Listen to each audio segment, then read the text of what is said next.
Subscribe कीजिए ध्येय IAS channel को और बेल आइकन को दबाइए लेटेस्ट वीडियोस सबसे पहले देखने के लिए।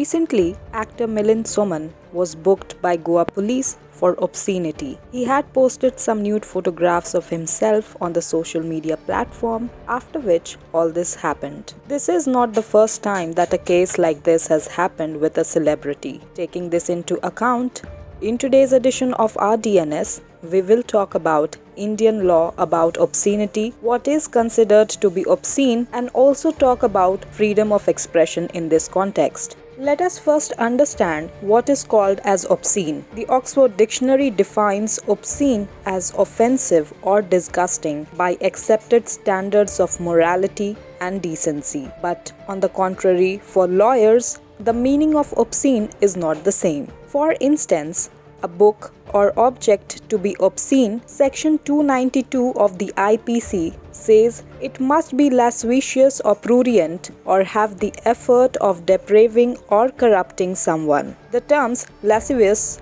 prurient, deprave, and corrupt have not been clearly defined, leaving room for interpretation by the courts, while the courts, for their part, have developed tests to determine whether something is obscene. In the year 1965, the Supreme Court adopted the Victorian-era Hicklin test. The test assessed obscenity by the standard of someone who was open to immoral influences and was likely to be corrupted or depraved by the material in question. When approached from this angle, a wide range of material could be obscene. Over the years, the judiciary has narrowed the scope of obscenity. In the year 2014, the Supreme Court did away with the British Hicklin test and adopted the American Roth test. According to the Roth test, obscenity was to be evaluated like an average person would, applying contemporary community standards. The contemporary community standard test takes into account the changing values in the society. The things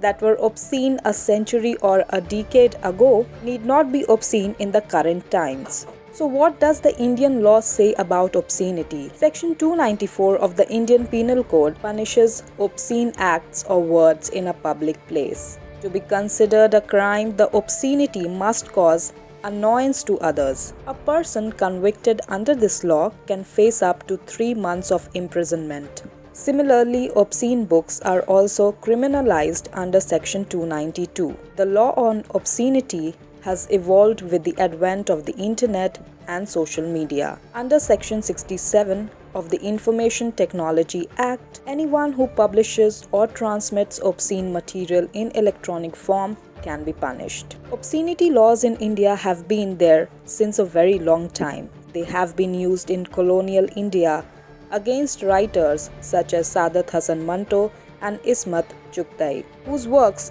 talked about themes of sexuality, including female sexuality. From novels to biopics, along with comedy shows, there have been allegations of obscenity against all kinds of art and popular culture. Now let us know about the freedom of expression. The right to freedom of expression and speech is not absolute. Article 19 of the Constitution of India, which guarantees the right, also provides for reasonable restrictions on various grounds, including that of decency and morality. This means that free speech has to be balanced against the contemporary community standards of morality when it comes to penalizing obscene acts or content. Indian courts have often settled the debate between morality and freedom in favor of artistic freedom. In some cases, it has been observed that content perceived as obscene by someone and artistic by others cannot be a ground to jail a person.